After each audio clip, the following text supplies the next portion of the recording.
I've came up with this idea that I think would work since we're experiencing water shortages. Why don't we all take 100 liters tap water of our taps and we take it to the dam and we fill up the dam. Every day we take about 100 liters. If everyone do it, I think within a week our dam should be full. Or say a month.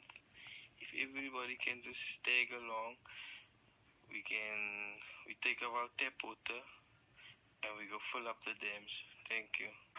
Clearly, you is an idiot. Clearly, is an idiot to take 100 liters of water to the dam on a daily basis. What about the petrol and all that? You don't need to do that. All you've got to do is stop using your cold water tap. Use your hot water tap because that water comes from the geyser and not the dam.